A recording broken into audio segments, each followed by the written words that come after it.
Hi, it's Eric Young here. I am your professor for COMM 1270 online, and this is kind of a new approach for me. I've always taught this class in person, and we've always had a face-to-face and a public speaking contingency to it. But this being online, I'm going to approach this a little bit differently and use a lot of technology to go through and get things across to you. Not the least of which is blogger.com, which is the blogger setup that I use to maintain the website for this class. And this is what I'm going to be using for the entire online sequence for our summer 2016 offering of this class. I don't use Canvas.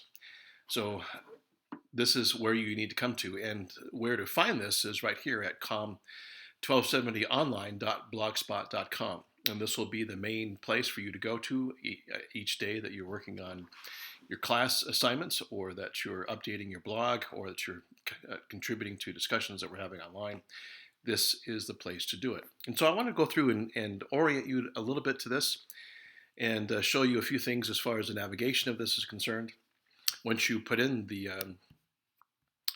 URL, there we go, that's what comes up there. And whatever the latest post is that I've put up is what will show up right here on the left-hand larger column inside here. And right now, this is a rubric for one of the activities that we have, and I'll get into that a little bit later on. But just so you understand that this main URL then will take you to the main critical thinking and communication website here, or the class blog, as I'll refer to that as well. Let me show you a little bit about navigating this. On the right side here, I have a listing of other sources that we'll be using throughout the semester, and places for you to go as well. You have a series of assignments that deals with the show On the Media. So if you click that, it goes right out to the On the Media website, and I'll come back and navigate that for you a little bit later on as we talk about the OTM, or the On the Media assignments that way. But since I do use a book for the class, but I'm also using a lot of other information that's out there. The Center for Democracy and Technology gets into lots of issues dealing with how we're now mediating information online and what that means to us from a standpoint of critical thinking and argumentation. So if you get a chance, go through and click through these, get used to how to find them, because this is where we'll be going to find some additional information.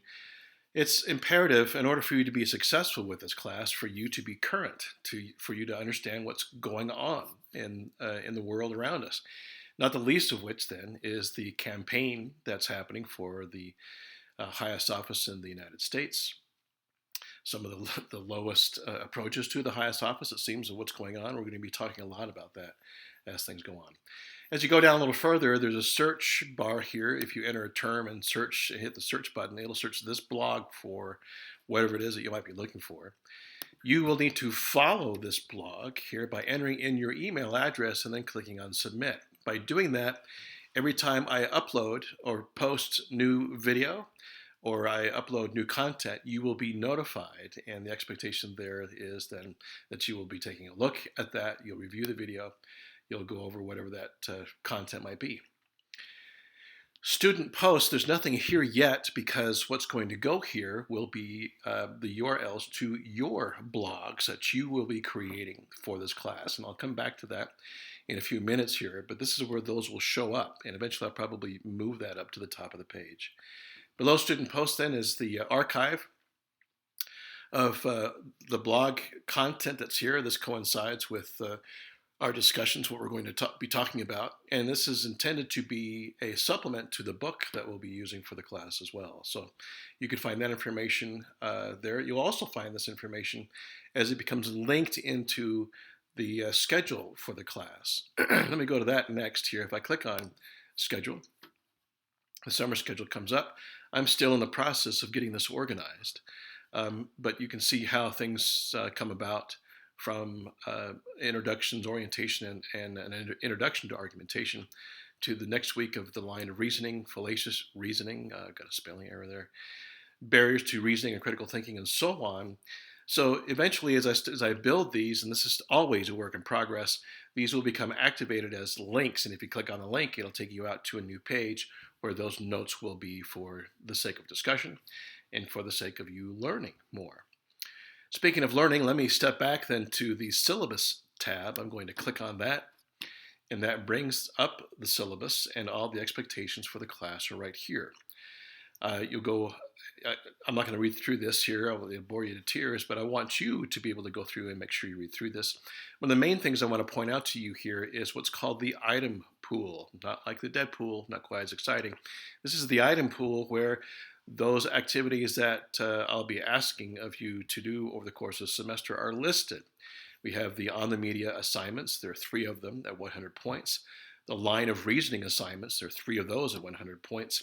The first constructive and the first opposition constructive. And I'll be going through all of these as we progress through the semester.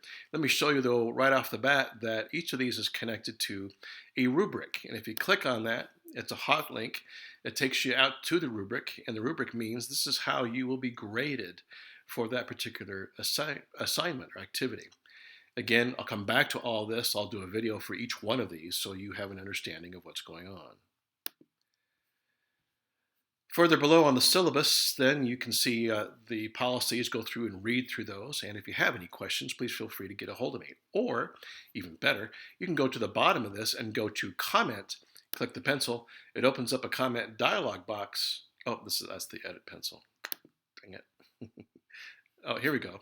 Go to comments, and your comment there, and I can respond directly, and we can actually create a conversation as we go along with that. So the comment box, and this appears on the bottom of every post. It's there for a reason, in order for us to encourage some discussion of what's going on, since we're not meeting formally in a class. Okay, so that's the syllabus tab.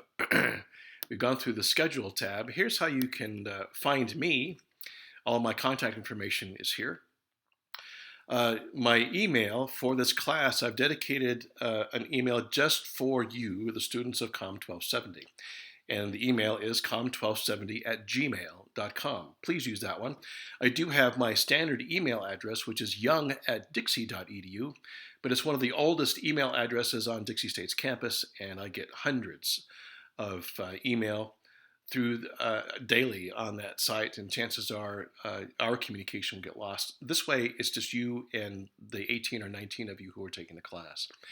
You can reach me via my office phone, 652-7801. If you do that, leave a message, and that message will be forwarded to my iPhone, and I'll get back to you as soon as possible. Even better, though, come by and see me if you can.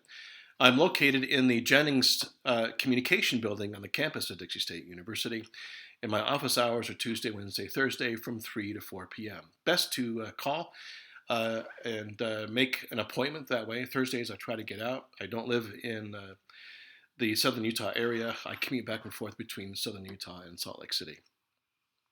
A couple of areas here also. I have 2 blogs that I write and post. Cornering Consciousness, which is a blog of the activities that we do, the adventures that we do. We do a lot of that kind of stuff. And the other one is a blog of my writing under I'm No Saint. And we'll be coming back to this from time to time as we talk about ways of constructing an argument, putting an argument into essay form, that kind of thing. We'll use this as a resource from time to time. All right. The last tab over here on the right is marked tutorials, and if you click on that, you'll come up to YouTube videos that will go through and take you by the hand, hopefully, and teach you how to go through and do certain tasks related to the class. The first of which will be creating a blog. Okay, so if you go to tutorials, and if you click creating a blog on blogger.com, if you click on this, in order to get to blogger.com, you need to have a Google account. You and if you're a student, you have a Google account. It's the same as your Dmail account. So you would use your Dmail ID and your Dmail password to log in, and it'll act the same as a Gmail account. I'm sorry you have to hear that. You're going to get enough of my voice as things go on, but that's the way it goes. I'll be using video like this throughout the semester, okay, from day to day during the week, along with a visual presentation that gets through some content, and hopefully in a way that starts to cement it in your minds enough to where you become functional with it. That's the whole point here, is to get you to a point of establishing better critical thinking skills and the ability to argue. And not like how you used to argue with your mother, or how you argue with your spouse or your boss or anybody else, but how to argue intelligently. This is something that's missing as far as what's going on in our current line of communication. So that's it for the orientation. If you have any questions, hopefully by now you know how to get a hold of me.